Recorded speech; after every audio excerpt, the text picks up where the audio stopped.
Basketball is a crazy game. It's crazy high speed, lots of contact, lots of chaos, a lot of randomness. So we as basketball players all know what it feels like to be in pain or to get injured. And look, we're never gonna fully avoid injuries. It's just impossible. But what we can do is minimize our risk. So if you can play every single game closer to 100%, imagine what that can do for your career. And my ultimate goal is that every single one of you guys maximizes your potential. So because of that, I wanna give you guys some of the big points that I like to emphasize when I'm teaching players how to avoid injuries. Again, remember that's avoiding, not preventing. So let's dive into how we can do this.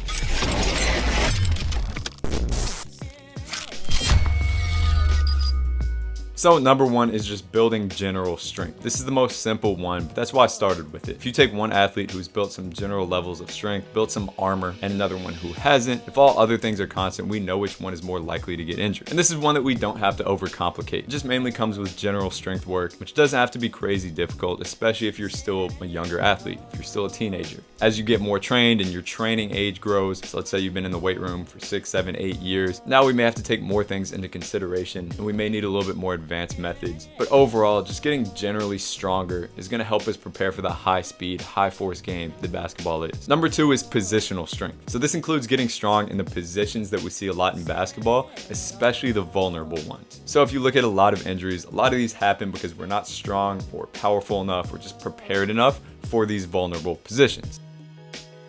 Whether it's an ankle sprain, an ACL injury, or just an overuse injury because we're getting into these super high force positions, decelerating a ton, and we're just not prepared for the demands of this. We got to make sure that we're constantly preparing ourselves for these. So this may be training how we hit the ground with the inside and the outside edge of our foot. If we get that lower leg complex strong in these positions, chances are we're going to be at less risk for injury here. This could be super deep positions. So training with our front foot elevated, really loading this up, getting strong in these low positions so that when we get there in a game at a high speed, we're already prepared for it and we don't injure ourselves there. This could be working on landing in vulnerable positions, getting strong with these. A lot of the time we train landing a little bit too controlled, but if you look at a real game, you can't really control this much. You're gonna go through some crazy landings. You're gonna have to fall sometimes. So I would rather us prepare for this, not avoid it in training, but actually get ready for it. So to recap positional strength, we want to expose ourselves to these positions that we're gonna see in basketball, maybe even they're a little bit weird, and then add weight and speed over time. Number three is getting really coordinated at high speeds.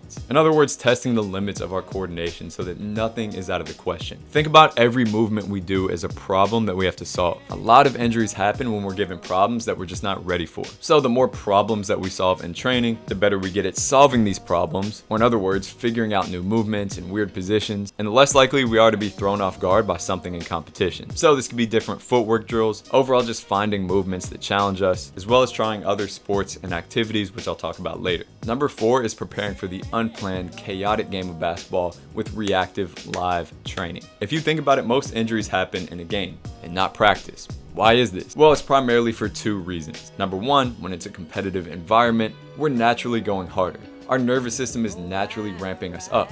We want to win. We're playing against new people. We're playing in front of people, right? So we're actually going to experience higher forces and speeds in these games most times. And then number two, everything is reactive. We're moving at these high speeds. We're experiencing these high forces, but we have to react to every single thing that a defender does. Whereas sometimes in practice, things are pre-planned. We're just going through a play that we already know how we're going to run it. Maybe we're going up to a cone and making a move and we already know what we're doing. And this gives our brain time to prepare our body to do these things perfectly. Whereas when we're reacting, it's probably not going to be as perfect. So we got to prepare for this. And research has actually shown that pre-planned skills and unplanned skills are actually completely different. So your foot placement, the forces, how your trunk moves. If you're doing a cut that you're planning for and doing a cut that you're not planning for, that reactive one's going to be a lot tougher to control. If we're not including any reaction, any live work, anything where we're adjusting to defense in our training, you're not going to be fully prepared for this injury-wise when game time comes around. Plus, in a real game, there's contact. That contact can knock us into weird positions, expose us to new forces, and more. So if we're not used to handling contact in these skills, we're going to be pretty damn vulnerable to injury. Number five is trying other sports and other activities outside of the basketball court. I don't care if this is soccer, rock climbing, boxing,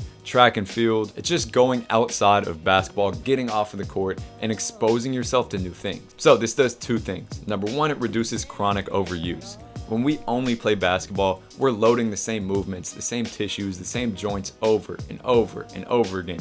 we're just hammering away at those. So no wonder our knees hurt. When we get outside of the basketball court, now we're doing completely new movements. Because of this, we're becoming more well-rounded. We're not just hammering away at the same things. And even if this is just a few minutes, a week, or whatever, this is going to help you prevent these overuse injuries. And the second thing that it does that's super interesting is it builds our general coordination and what we call our quote-unquote movement library. So every basketball player who's played another sport in their life can attribute something back to that other sport, whether it's their footwork from soccer, whether it's their timing from boxing, whether it's their speed from track and field, whatever it may be. Players who have played other sports always mention like, yo, I got this from playing X sport growing up. And that's huge. And that's something that we can still do once we get older. But just exposing yourself to these new things can build that general coordination, can build that movement base, makes you an overall better mover and problem solver. And this is going to play a big part in avoiding injuries on the court. Number 6 is the biggest one that I want to talk about. And this is load management. This is a buzzword now, right? We're always making fun of NBA guys like, oh, Kawhi's on load management. And sometimes, yes, that's for good reason. I can see the argument on both sides. But if I had to choose one thing that caused the most injuries at all levels of basketball, it probably is not managing your load well enough. Most players just don't manage the amount of work that they're doing the right way.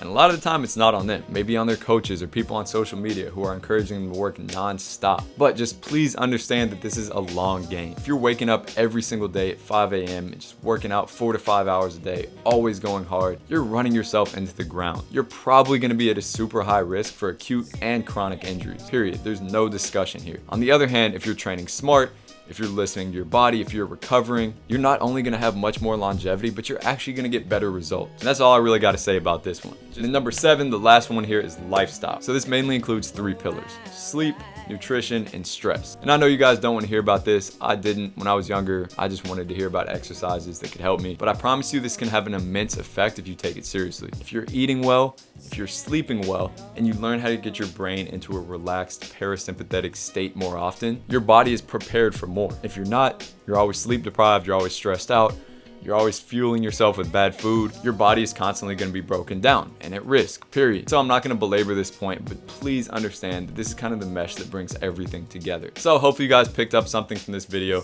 Again, I don't want you to think that you can completely prevent injuries. It's just unrealistic. But if you take care of your body like a professional, you focus on these 7 points, I promise you're going to have more availability. And one thing that I'm learning more and more is that availability is the best ability for a player. If you're never on the court healthy, you're not going to be able to perform all those things that you've been working on. So as always, thanks for tuning in. Appreciate you guys so much. Stay tuned.